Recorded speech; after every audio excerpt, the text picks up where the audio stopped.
Hallelujah, hallelujah. आइए प्रभु के वचन निकालेंगे। पहला सातवां अध्याय, पहला शामुएल उसका 7वां अध्याय। Thank you Jesus, hallelujah. जल्द से निकालें पहला शामुएल उसका 7वां अध्याय और 12, 13 और 14 वचन। सब लोग ध्यान दें वचन पे, सबका ध्यान वचन पे हो। पहला शामुएल 7वां अध्याय 12, 13 और 14 वचन जोर से मेरे लिए पढ़ देंगे।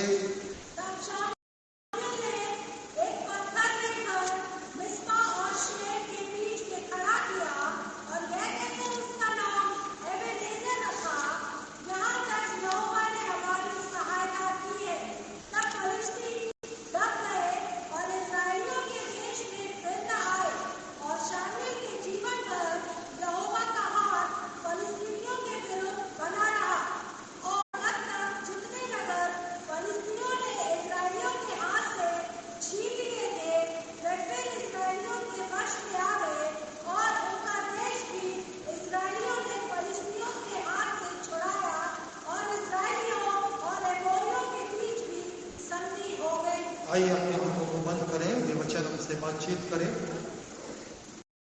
परमेश्वर का वचन वो मन्ना है जो स्वर्ग से उतरता है और जीवन में आशीष देता है, जीवनों को बदल देता है। अपने हाथ को प्रभु की ओर उठाते हुए मेरे साथ करें।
दुश्मन है। और एक विशेष बात देखा था, जो सब्जेक्ट था वो क्या था? अमालेकी, आप सही कह रहे हैं, हाँ तो उठा कि वो भी हाँ, पर वहां पर हुआ क्या? उस जगह में एक परिवर्तन आया। क्या नाम, क्या परिवर्तन आया? यहोवा निस्सी। शिफा ने बहुत सही जवाब दी। वहीं पर एक समय मस्सा मरीबा नाम पड़ा था। अब उस जगह पर हाथ उठाकर मूसा के द्वारा, मूसा की सहायता हारून नूर के द्वारा करने और अमालेकियों को मिटाने के बाद वो जगह का नाम क्या पड़ गया? यहोवा निसी, अर्थात परमेश्वर मेरा जय का झंडा। हालेलुया। चलो वचन तो आप सुन के गए। अमालेकियों को हराए सप्ताह भर प्रैक्टिस करें। किस किसने सप्ताह भर गुस्सा नहीं किया? पक्का ईर्ष्या नहीं किए? चलो मैं जो नाम बोल रहा हूं ना, यदि ऐसा किए हैं तो वो हाथ उठाना, हमको एक कैडबरी देंगे।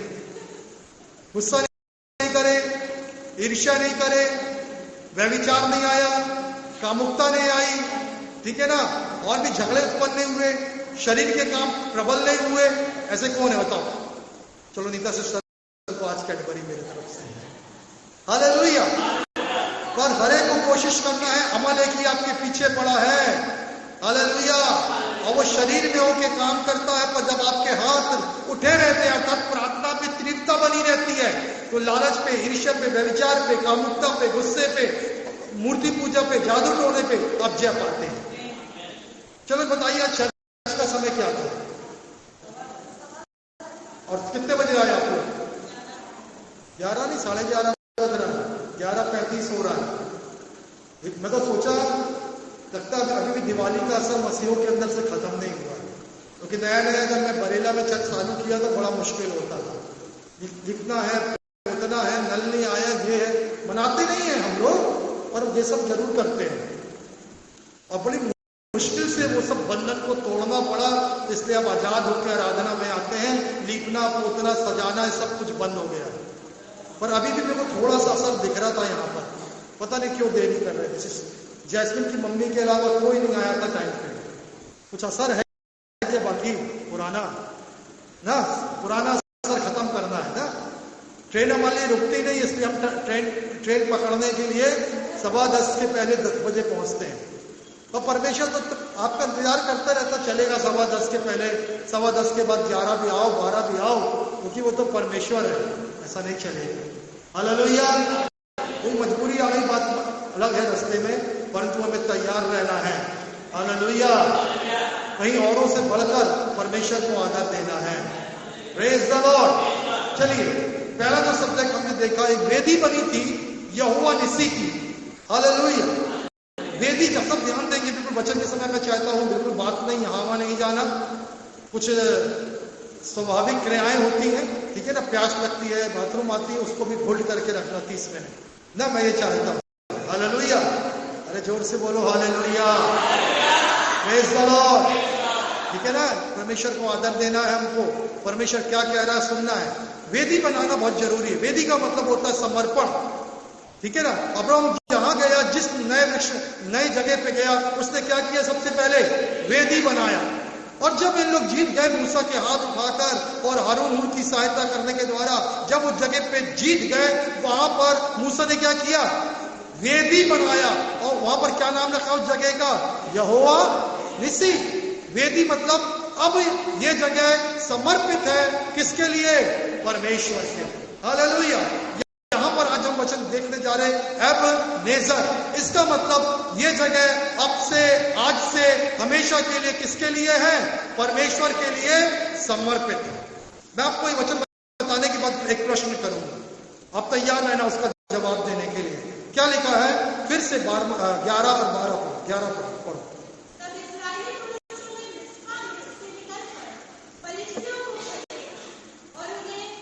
बेतकर के नीचे तक मारते चले गए। शामियल एक पत्थर लेकर मिस्पा और शेन के बीच स्थापित किया, तो यह कहकर उसका नाम एबनेजर रखा, यहां तक यहोवा ने हमारी सहायता की। एबनेजर का मतलब होता है इस जगह तक परमेश्वर ने मेरी क्या की है? सहायता की है। प्रियो, इस जगह पर एक पत्थर रखा गया और वहां पर एक प्रकार से वो वेदी बनाई गई और एक जगह को समर्पण किया गया। परमेश्वर ने हमारी इस जगह तक क्या करी है? सहायता। आज मैं आपसे बताना चाहता हूं, या पूछना चाहता हूं, आपको यह बात स्मरण होना चाहिए, परमेश्वर ने आपकी सहायता कहां तक करी है, किस हद तक करी है। अर्थात सहायता का मतलब होता है, यदि हम ऊपर से पढ़ेंगे, आप लोग घर में जाकर आप पढ़ना, फलिस्तियों के कारण इजरायली डर गए थे। फलिस्तियों के कारण इजरायली डर गए थे और उनके उस डर के कारण बाइबल कहती है उन्होंने शमूएल को बुलाया। शमूएल कौन है? परमेश्वर का नबी है, उनका अगवा है, उनका पास्टर है। बोला हमारे लिए प्रार्थना कर, हमारे लिए प्रार्थना कर, क्योंकि हम फलिस्तियों से डरते हैं, वो हमको नाश कर देंगे। यदि आप पढ़ोगे 5वां पद में लिखा है, संपूर्ण इस्राएल को मिस्पा में एकत्रित करो, तब मैं तुम्हारे लिए प्रार्थना करूंगा। सो वो मिस्पा में एकत्रित हुए और उन्होंने जल भरकर यहोवा के सामने उंडेल दिया। उस दिन उपवास किया, हमने यहोवा के विरुद्ध पाप किया है। यदि ऊपर आप पढ़ोगे लिखा है इजरायली फलिस्तियों से डर गए थे। अभी सब न्यूज सुनते हैं ना, समाचार सुन रहे हैं, क्या चल रहा है? इजराइल और अमास का फलिस्तीन में एक युद्ध चल रहा है, ठीक है ना। और इजरायली सेना धीरे धीरे मिटाते जा रही है अमास को, ठीक है, गाजा को मिटाते जा रही है। और अंत में पर युद्ध अभी लंबा चलेगा, क्योंकि और भी देश, ईरान, इराक, रशिया, ये सब एक होते जा रहे हैं। ये भविष्यवाणियां पहले से हो गई हैं। सारे क्रिश्चियन कंट्री, यहूदी देश एक हो जाएंगे, सारी मुस्लिम कंट्री एक हो जाएगी। परमेश्वर का धन्यवाद हो, भारत का देश एक अच्छी तरफ है, इजराइल के संग है, अमेरिका के साथ है। Praise the Lord.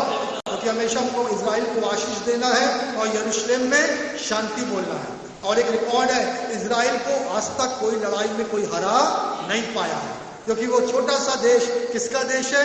परमेश्वर का देश है। और आपको यह बताना चाहता हूं, इजराइल कई बार हारा भी है। अभी ये वर्तमान का इजराइल नहीं, ये अभी बना है। इसके पहले का इजराइल जो था वो कई बार हारा है। सीरिया से हारा है, फलिश से हारा है, बेबीलोन से हारा है। पहले वो हारता था, और हारने का एक ही कारण था, उन लोग जब पाप करते थे, मूर्ति पूजा करते थे, जादू टोना, तो परमेश्वर उनको हराता था, उनको बंधुआई में जाने देता था कि वो पश्चाताप करके फिर से लौटे। फिर परमेश्वर वो लोग जो सताते थे उनको दंड देता था। हालेलुया। ध्यान से सुनना, मैं यहाँ पर ध्यान दोगे आशीष नहीं पाओगे। यहाँ ध्यान दीजिए। हालेलुया। पीछे वाले हालेलुया, प्रेज़ द लॉर्ड। और यहाँ पर लिखा हुआ है, कोई जन पढ़ दीजिए, 6 पद से पढ़िए। हाँ।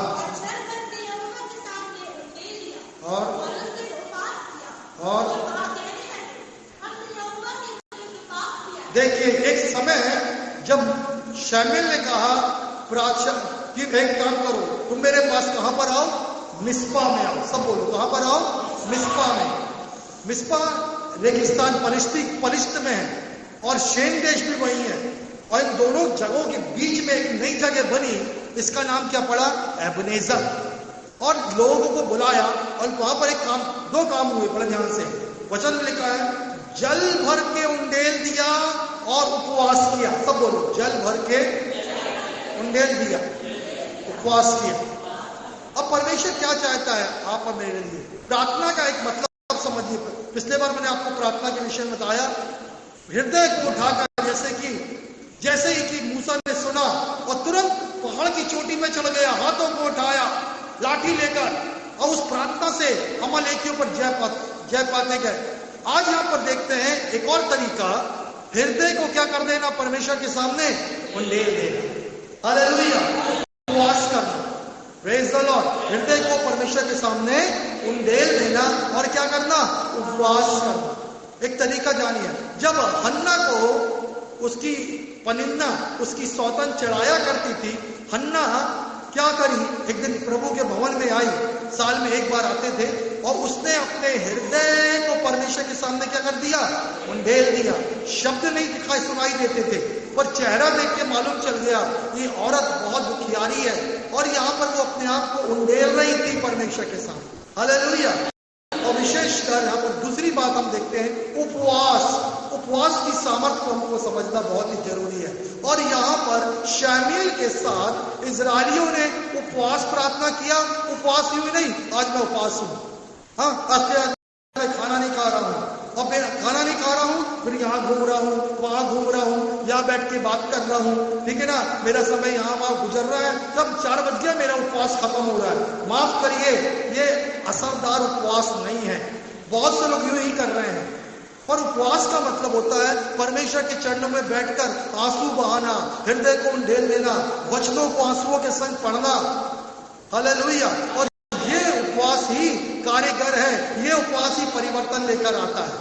Praise the Lord. हम प्रभु के वचन में देखते हैं, उपवास के द्वारा शैतान की सामर्थ्य टूटती है, बंधन टूटते हैं। और इस प्रकार जब उन्होंने इस प्रकार से उपवास किया, बाइबल यहाँ पर बताती है कुछ वचनों को, जो मैं दूसरे भाग में बताऊंगा। छोटा सा संदेश है, समय पर समाप्त करेंगे। और यहाँ पर लिखा 10वां वचन को जल्दी से, इसी का 10वां भी और भी पढ़ सकते हैं। शिपक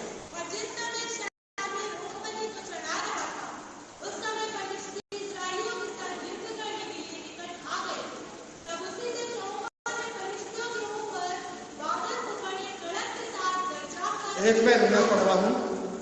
शमूएल तो होम बलि चढ़ा ही रहा था कि फलिश्ती इजराइल के विरुद्ध चढ़ाई करने समीप आ गए। क्या कह रहा है? जब होम बलि चढ़ाई जा रही थी प्रभु के सामने, फलिश्ती क्या हो गए? आ गए। क्या करे? फलिश्ती आ गए इजराइलियों के सामने।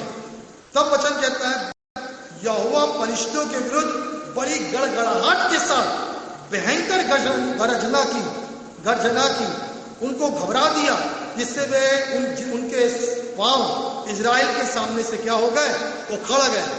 बाइबल कहती है वो बड़े करीब में आ गए, फलिश्ती क्या हो गए, करीब में आ गए। परंतु परमेश्वर देखो कैसा फेवर लेता है। परमेश्वर गर्जना के साथ, गड़गड़ाहट के साथ फलिश्तियों के पांव को क्या कर दिया, उखाड़ दिया। हालेलुया।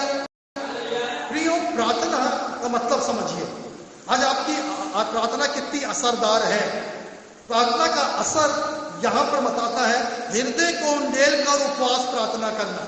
मैंने किसी से पूछा, बोलते हम उपवास में है, 20 दिन है, 21 दिन है, 40 दिन है, कई बार उपवास रखते हैं। जीवन में कोई परिवर्तन नहीं, घर में कोई परिवर्तन नहीं, एक भी बंधन नहीं टूट रहे हैं। ना बेटा बदल रहा है, ना बेटी बदल रही है, ना घर की परिस्थितियां बदल रही है, ठीक है ना। अभी भी सब कुछ वही, कलीसिया में कोई असर नहीं आ रहा, आपकी प्रार्थना का परिवर्तन नहीं आ रहा, तो अपने उपवास और अपने हृदय के उंडेल ले जाने को चेक करो, वो सही है कि नहीं। एक जगह प्रभु ने बोला, तुम उपवास क्यों न करते हो, तुम तो अपने स्वार्थ के लिए उपवास करते हो, मुझको प्रसन्न नहीं करते हो, तुम्हारा उपवास मुझको प्रसन्न नहीं करता है। हालेलुया। प्रियो, उपवास करना जरूरी है। अपनी ताकत के अनुसार आपको उपवास प्रार्थना बहुत जरूरी है। जो नहीं करते वो प्रभु के लिए समर्पित नहीं है अभी। पर यदि हमारे अंदर कोई बीमारी नहीं है, हमारे अंदर ताकत है, तो उपवास करना बहुत जरूरी है। और उपवास जिसमें हृदय का उंडेला जाना बहुत जरूरी है। हालेलुया। कई बार हम करते ही नहीं है। एक मेरा मित्र था और वो क्या कुछ भी नहीं करता था, उपवास नहीं, प्रार्थना नहीं, और मालूम है उस बात को बड़ी गंभीरता से कहता था, अरे यीशु मसीह ने सब कुछ क्रूस पर पूरा कर दिया है, अब मेरे को करने की जरूरत क्या है। मतलब बाइबल उसको भी मालूम ही नहीं है। हम भी कई बार एक अलग टाइप का विश्वास करते हैं जो शायद परमेश्वर के वचन में नहीं है। अरे यीशु ने सब कुछ कर, हाँ यीशु ने क्या पूरा किया, यीशु ने आपके लिए पूरा किया है, आपके कर्ज को ले लिया, आपके पापों को उठा लिया, आपके जीवन की उत्तम आशीषों के लिए उसने सब कुछ पूरा कर दिया है।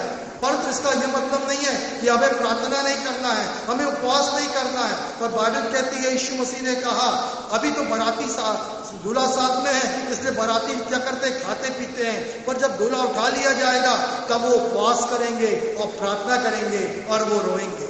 हालेलुया। हमें जरूरत है, जब तक यीशु मसीह बादलों पर नहीं आता है, जब हम उठा नहीं लिए जाते हैं, हमको उपवास और प्रार्थना करना अति आवश्यक है। हालेलुया। हम यूं ही मसीना बने रहे जो परमेश्वर के लिए कोई वेदी नहीं बनाते। चलिए अब मैं प्रश्न पूछना चाह रहा हूं, वेदी, ठीक है ना, हम हर जगह क्या देखते हैं, वेदी। सब जोर से बोलो, वेदी। वेदी का मतलब क्या होता है? नहीं, अच्छा सही उत्तर देगा। वेदी मतलब होता है, इंग्लिश में बोलते हैं ऑल्टर, एक ऐसा स्थान जो किसके लिए है, परमेश्वर। जब हम लोग प्रभु में कैथोलिक से आए, रोमन कैथोलिक से, मेरे पिताजी की तरफ से, और हम लोग वचन की सच्चाई नहीं जानते थे, यहाँ ध्यान से सुनना। और हमारे घर में ड्राइंग रूम में एक ऑल्टर बना था, उस ऑल्टर में मूर्तियां थी, मरियम, यूसुफ, यीशु मसीह की, और कैंडल स्टैंड रखा था, बाइबल रखी थी। पढ़ता कोई नहीं था, यहाँ ध्यान से नहीं, पढ़ता कोई नहीं था, पर क्या बोलते थे, ऑल्टर है, ऑल्टर है, अर्थात क्या है, वेदी है। तो हम क्या सोचते थे, ये परमेश्वर की वेदी है, और वो झूठ था। सब सुनिए ध्यान से, झूठ था, वो परमेश्वर के लिए नहीं था, क्योंकि परमेश्वर मूर्ति पूजा पसंद नहीं करता। वचन को रखने के लिए नहीं है, पढ़ने के लिए है। और तो जिस दिन मेरे को समझ में आई सबसे पहले, तब धीरे धीरे हमने उसको हटा के अलग किया। मेरे वेदी उसको नहीं कहते, वेदी उसको कहते हैं जो अपने दिन भर के समय में एक समय को नियुक्त किया है, मैं इस समय बाइबल पढ़ूंगा, प्रार्थना करूंगा, मैं इस समय सुसमाचार प्रचार गवाही के लिए जाऊंगा। उस समय को, उस स्थान को हम क्या कहते हैं, वेदी। अब बड़ा सोच समझ के उत्तर देना। कलीसिया में आपसे पूछ रहा हूं, क्या आपने अपने जीवन में परमेश्वर की वेदी बनाई है? सोच समझ के हाथ उठाना, वरना व्यक्तिगत पूछ लूंगा प्रश्न। वेदी बनाई है? नहीं बनाई है, क्योंकि कभी सुबह दुआ करते हैं, नहीं तो कभी रात को करते हैं, और समय नहीं मिलता तो नहीं करते हैं। अब सोच के देखो, इतनी बड़ी कलीसिया और किसी के पास वेदी नहीं बनी, मतलब समर्पण नहीं है अभी भी। हम सोचे कैसे मसीह है। यहोवा निसी वेदी बनी, यहोवा यिरे वेदी बनी, एबेनेजर वेदी है, पत्थर है, परमेश्वर के लिए समर्पित है। फिर हमारा लचीला जीवन क्यों है? हालेलुया। क्यों एक समय नहीं है? इस समय मेरे को प्रार्थना करने, सुबह का ही मेरा समय प्रार्थना का है, इतने घंटे ये समय मेरा बाइबल पढ़ने का है। हालेलुया। ये मेरा सेवा का समय है। वो वेदी क्यों नहीं बन पा रही है? क्योंकि अभी क्या नहीं आया है? समर्पण नहीं आया है। और जब समर्पण नहीं है तो कैसे वहां पर परमेश्वर प्रभुता करेगा? जहां वेदी है वहां किसकी प्रभुता है? परमेश्वर की। जब आप वेदी नहीं बना रहे हैं, इसका मतलब किसकी प्रभुता नहीं है? जोर से बोलो पूरी कलीसिया, किसकी प्रभुता नहीं है? और जब परमेश्वर की प्रभुता नहीं है तो कौन आएगा आपके करीब? फलिश्त आएंगे, आपका विरोधी आएगा, अमालेकी आएंगे, शरीर की इच्छाओं को पूरा करवाने के लिए आप ही के द्वारा फलिश्ती आएंगे और आपसे झगड़ा करने के लिए, आपको डराने के लिए। देख ये बड़ी बीमारी है, तेरे को लग सकती है, तू कर्जे में पड़ सकता है, तू नौकरी नहीं करता है, देख तेरे रोजगार बहुत बेरोजगारी बढ़ रही है, तेरी नौकरी तो अब और नहीं लगने वाली, देख तेरी ऐसी हानि हो जाएगी। हालेलुया। और इस प्रकार से वो डराता है करीब में आकर। पर जब हम एक वेदी बनाकर प्रार्थना करते हैं, या ध्यान सुनिए, हृदय को मेल कर प्रार्थना करते हैं, परमेश्वर हमारे लिए लड़ता है, हमारे शत्रुओं को खदेड़ देता है। और बाइबल कहती है परमेश्वर ने शत्रुओं को ऐसा खदेड़ा कि शेन और मिस्पा के बीच इतनी दूर को उनको भागना पड़ा। और परमेश्वर ने उस बीच में शामुएल ने उस बीच की जगह में एक पत्थर रखा और उस जगह का नाम क्या रखा? एबेनेजर। शत्रु भाग गए, बोले भागे कि नहीं भागे? भाग गए। कहां तक भागे?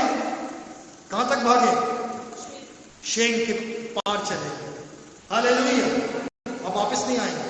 आगे लिखा है वो वापस नहीं आएंगे। आपके जीवन में कौन सी शत्रु है?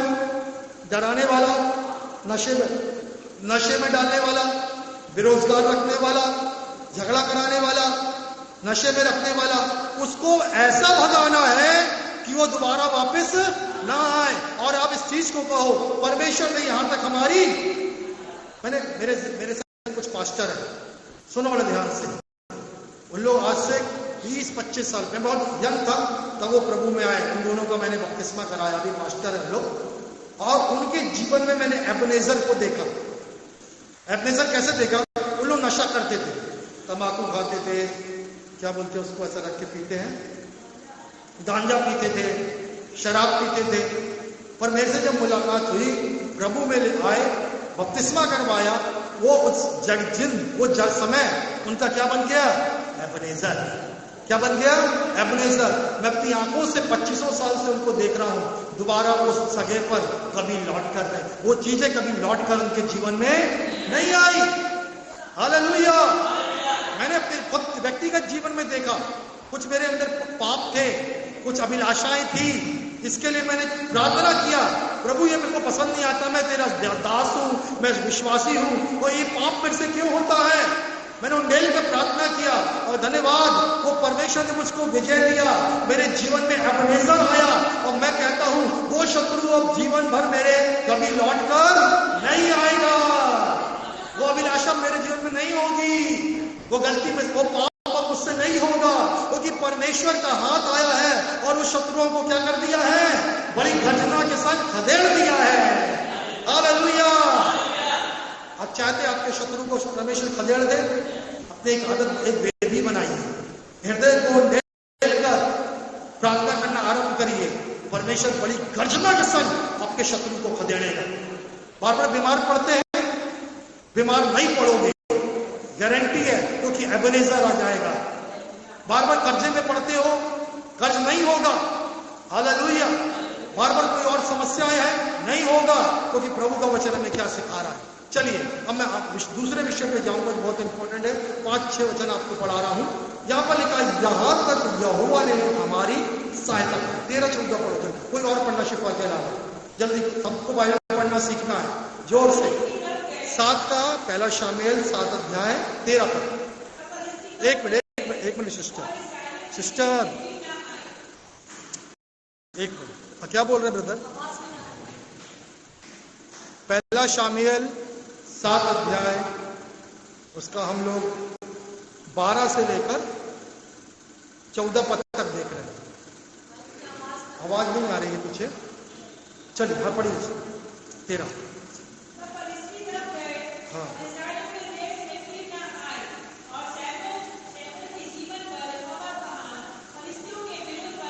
बस हालेलुया। पलिश्ती क्या हो गए? दबा दिए गए। और बाइबल कहती है जीवन भर किसके? शामुएल के जीवन भर पलिश्ती लौटकर, हालेलुया। आपकी और मेरी विजय ना बड़ी विजय। हमारे शत्रुओं को प्रभु दबाता और जीवन भर उनको कभी भी लौटने नहीं देता है, हालेलुया।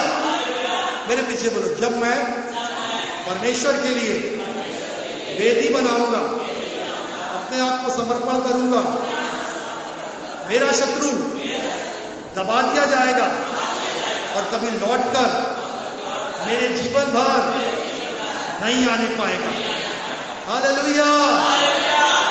हाँ सिस्टर 14 पद।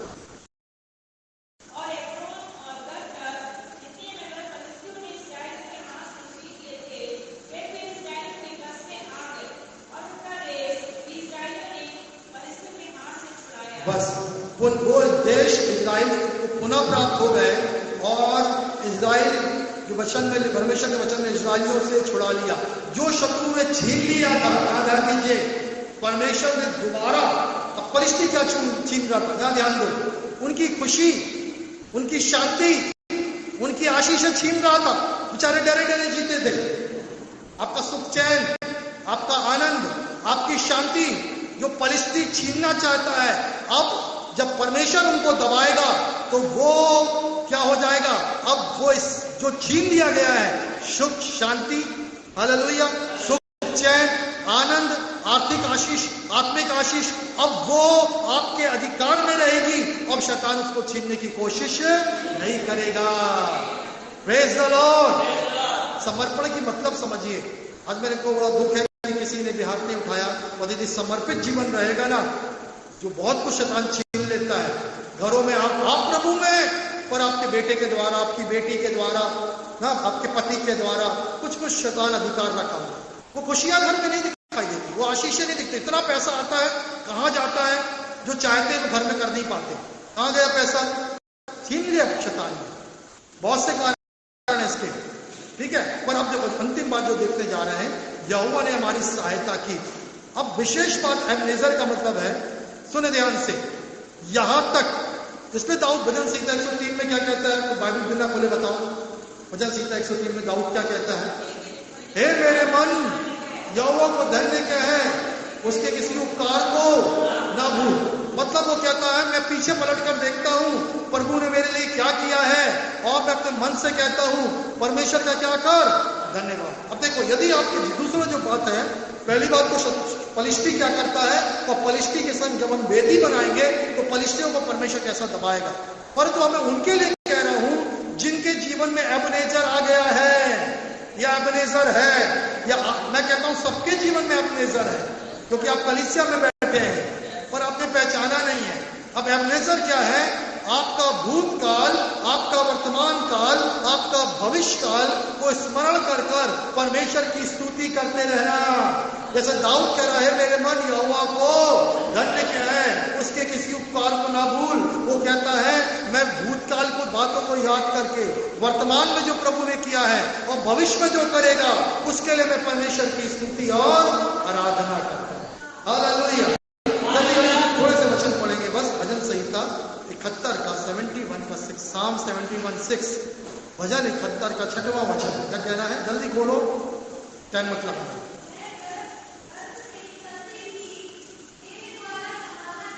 थोड़ा आगे आगे बैठो सिस्टर, सुनाई नहीं आ रहा है। आगे आगे बैठो, पढ़िए। थोड़ा सामने आ जाए, जगह यहां पर है, जल्दी पढ़िए। हाँ, देखिए, मैं गर्भ से निकलते ही तेरे द्वारा संभाला गया। हाँ, देखो क्या याद कर रहा है? गर्भ में से निकाला, गर्भ में मैं जब मां के गर्भ में था तूने मुझे संभाला। फिर आगे, इसलिए मैं नित्य नित्य मतलब लगातार तेरी स्तुति करता रहूंगा। हालेलुया। बहन 17 भी पढ़ दीजिए इसका, 71 का 17। चलो कोई और पढ़ो। हे परमेश्वर, तू बचपन से ही संभालते आया है। अब मैं तेरे आश्रम नामों का प्रश्न। सुनो कितना सुंदर, यहां ध्यान दीजिए। एब्नेजर को देखें यहां पर। दाऊद कहता है परमेश्वर के वचन में, जो अभी अपने 71 का 6 पढ़ा, परमेश्वर जन्म से ही मैं तेरे द्वारा संभाला गया, माता के गर्भ से निकाला, इसलिए मैं नित्य तेरी स्तुति। हालेलुया। हम आप और मैं सबने जन्म लिए, अंधकार जो है संसार में जो है वो नहीं समझते। आप आज तंदुरुस्त हैं, चल फिर सकते हैं, हुष्ट पुष्ट है, किसके द्वारा? इन बातों को स्मरण करके धन्यवाद की स्तुति करते हैं। या ये एब्नेजर बनाए अपने जीवन में, प्रभु इतने साल का हो गया, कितनी बीमारी आई पर तूने चंगा किया, मैं कोरोना में मरा नहीं प्रभु। हालेलुया। प्रभु कितनी संकट आया, तूने मुझे भूखा रहने नहीं दिया। Praise the Lord. कितने लोग कोरोना में भूखे रहे, या कुछ और हुआ नहीं हुआ ना? कितने लोग मालूम भूखे थे, नंगे पांव चले सैकड़ों किलोमीटर। आप में से कोई ऐसा है? उत्तर प्रदेश से मध्य प्रदेश में आए पैदल चल के, कोई है ऐसा? कोई भी नहीं। तो क्या यूं ही है? किसका उपकार है? परमेश्वर का। दाऊद क्या माता की गर्भ से निकाला, बचपन से संभालता आया। क्या ये हम नहीं कह सकते? पर कहते नहीं है क्योंकि समझ नहीं आता हमको कुछ। अरे संसार के लोग भी हैं, हम भी हैं, उन लोग नहीं करते, हमको सब देखकर संसार लोग सीखेंगे। हालेलुया। जब हम ही कहीं बैठकर स्तुति नहीं करते हैं तो वो कैसे अनजाति इस स्तुति को करना सीखेंगे? हालेलुया। निकालेंगे यशाया 46 का 3 और 4। यशाया 46 3 और 4। Thank you Jesus. यहां पर हमने भी बोला, तू तो बचपन से ही सिखाता आया है, मैं अब तक तेरे अद्भुत कार्य का प्रचार करता हूं। सुनो दाऊद के बारे में, मैं अब तक तेरे बचपन से जब इस होश संभाला, अब तक मैं परमेश्वर के अद्भुत कामों का। एबनेजर क्या दिखा रहा है? सब ध्यान से सुनो, पूरी कलीसिया क्या सिखा रहा है? मैं अब तक इसका प्रचार कर रहा हूं, परमेश्वर के अद्भुत कामों का प्रचार कर रहा हूं। हालेलुया। आप सुन रहे हैं ना परमेश्वर के वचन को? आपको मालूम है लाल समुद्र को किसने 2 भाग किया? कभी आपने बैठकर पड़ोसी के संग, दुकान में दोस्तों के संग इस बात को किया? हमारे परमेश्वर ने लाल समुद्र को 2 भाग किया, यरदन नदी के पानी को रोका आकाश से। ये कहानियां अनजातियों को नहीं मालूम है। आपने बताया क्या कभी? दाऊद कहता मैं स्तुति करता हूं, मेरे जीवन में एबनेजर को मैं जानता हूं। हालेलुया। तो कई लोग शर्माते हैं परमेश्वर के बारे में बता, उनके जीवन के बारे में और वचन के बारे में। चलो यशाया 46 का 3 और 4।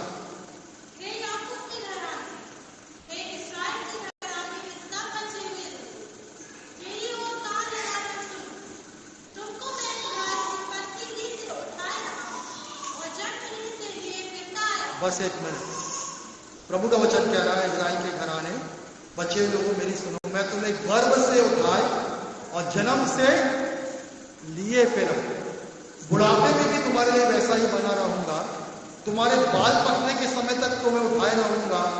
मैंने ही तुम्हें बनाया है, मैं तुम्हें लिए फिरूंगा, मैं तुम्हें उठाए रहूंगा और छुड़ाता रहूंगा। हालेलुया।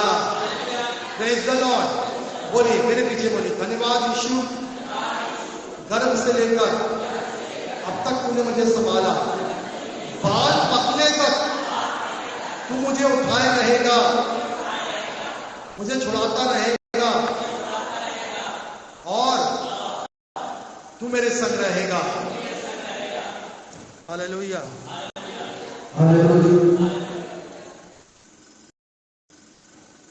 आइए प्रभु के वचन में से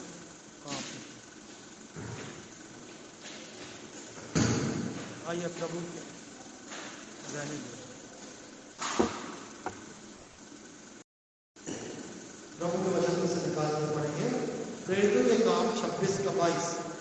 प्रेरितों के काम 26 अध्याय इसका 22वां वचन। अच्छे से पढ़ना पड़ेगा, ऊंची आवाज में स्पष्ट शब्द हो। परंतु परमेश्वर की सहायता से मैं, इस प्रकार परमेश्वर की सहायता से मैं आज तक बना हूँ। छोटे बड़े सभी के सामने हाँ, गवाही देता हूँ, गवाही देता हूँ छोटे बड़े सबके सामने। और उन बातों को छोड़ कुछ नहीं कहता जो भविष्यवक्ताओं और मूसा ने भी कहा कि होने वाली है। देखिए कितनी सुंदर बात है। और जो बातें नबी और मूसा ने कही कि होने वाली है, उनको छोड़ कुछ नहीं कहता। यहाँ ध्यान दीजिए। Hallelujah, praise the Lord. मैं छोटे बड़े सबके सामने गवाही देता हूँ। हालेलुया। यहाँ पर अभी अभी वो राजा के सामने, राजपाल के सामने यीशु की गवाही दे रहा था। हालेलुया।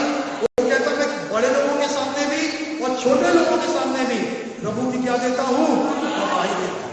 वो है यदि आपके जीवन में एबनेजर है तो प्रभु ने क्या किया, आज क्या कर रहा है और आने वाले दिनों में भी प्रभु क्या करेगा। बुढ़ापे तक सबको विश्वास है, बुढ़ापे तक पहुंचेंगे, पक्के माल हो जाएंगे। हालेलुया। तो हमको अभी से गवाही देना शुरू करना है। हालांकि अक्सर लोग कलर लगाते हैं पर धुलने में सफेद दिखाई देते हैं। Praise the Lord. परंतु हमको गवाही देना है।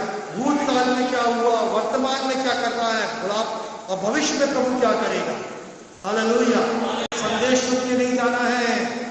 ठीक, अच्छा संदेश था, एबनेजर का मतलब समझ में आ गया। करना है जाके, आपके जीवन में एक वेदी होना है, समर्पण होना है, उस प्रार्थना का, उस वचन को पढ़ने का, उस गवाही देने की एक वेदी बनाना है। प्रभु ने मेरी सहायता करी, मां के गर्भ से लेकर मेरी जवानी में, और प्रभु को धन्यवाद देना है। इस वचन को अनजातियों को नहीं मालूम है, उनको बताना है मेरे परमेश्वर कैसे आश्चर्यक्रम और बड़े बड़े काम करके आया है। हालेलुया। एक और सामर्थ्य वचन ध्यान से सुनेंगे। दूसरा करंथियों 1:10। दूसरा करंथियों 1:10।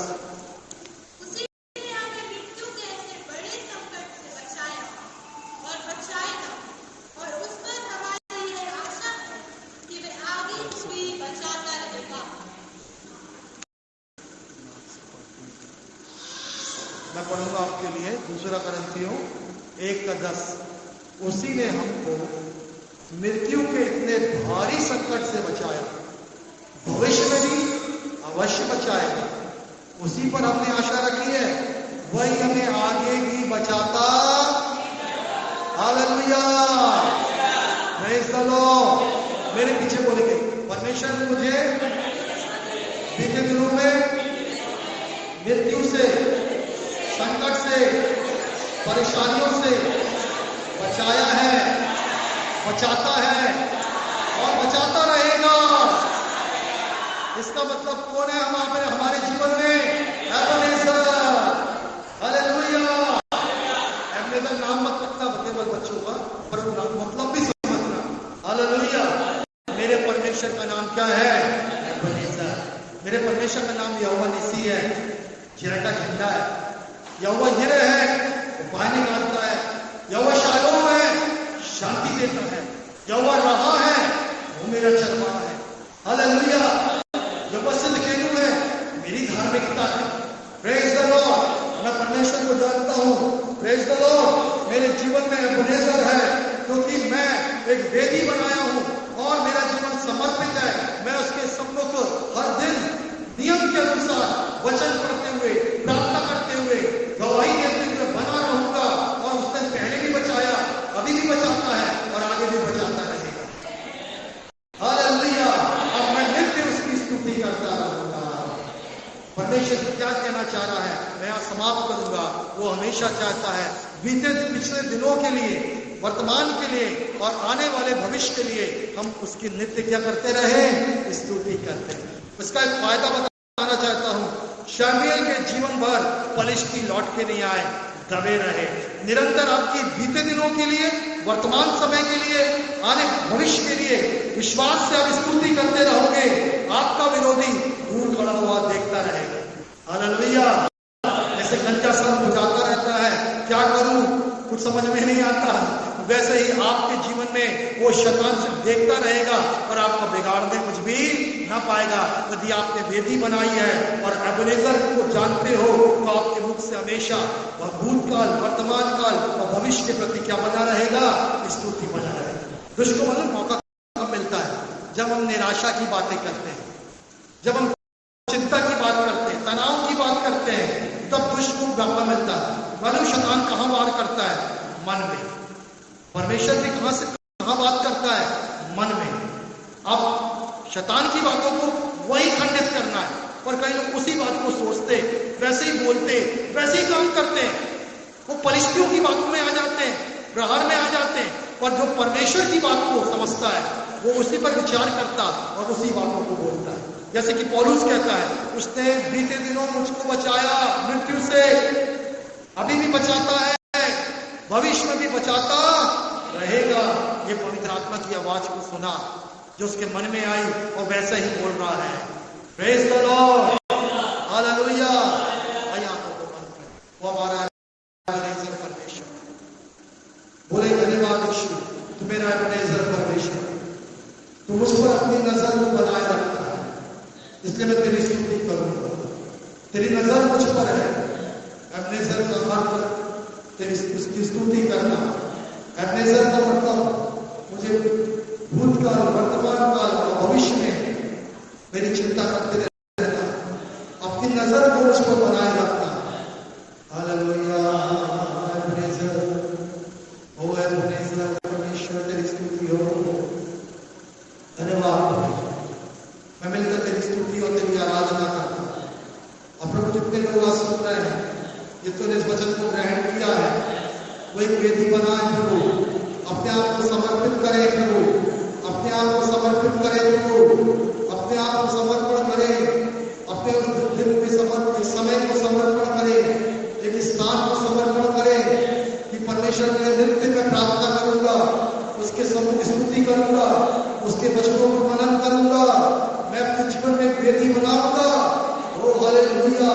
मेरा परमेश्वर मेरे शत्रु को खदेड़ देगा और वो लौटने नहीं आएगा। प्रभु जी धन्यवाद। मेरे जीवन में एबेनेजर आएगा, मेरे जीवन में एबेनेजर आएगा। ओ मेरे शत्रु हटाए जाएंगे, खदेड़े जाएंगे, मेरी बेरोजगारी वो हटाई जाएगी, मेरा कर्ज हटाया जाएगा, मेरे अंदर की आदतें खदेड़ी जाएंगी, ओ मेरे जीवन की लालसाएं खदेड़ी जाएंगी, और मेरे जीवन में एबेनेजर आएगा। उस स्थान पर मैं वेदी बनाकर अपने समर्पित जीवन में मैं परमेश्वर की स्तुति करूंगा, अपने बीते दिनों को याद करके, वर्तमान के जीवन को देखकर और भविष्य के लिए भी मैं प्रभु को धन्यवाद दूंगा कि परमेश्वर की नजर मुझ पर है। वो भूतकाल, वर्तमान काल, भविष्य काल में भी मेरा परमेश्वर है। हालेलुया। तो दया का ये वचन हर एक के जीवन से बातचीत करें, अपने हृदय से हमेशा स्तुति करते रहें, स्तुति करें। और जैसे शामिल ने इस्राएलियों के साथ प्रार्थना किया, वो अपने आप को देगा, उपवास किया ताकि शत्रु खदेड़े जाए। हम सब भी वेदी बनाकर ओ प्रभु के सामने ठहरे रहे। प्रभु जी उपवास करें, प्रार्थना करें ओ पिता, ताकि प्रभु शत्रु खदेड़ा जाए और वो एबेनेजर को हम देखते पाए। Hallelujah, hallelujah.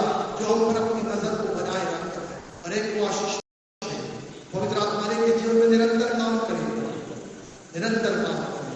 आदर मान आपको देते हैं, प्रार्थना यीशु मसीह के नाम से मांगते हैं। सब एक साथ कहें आमीन, आमीन, हालेलुया।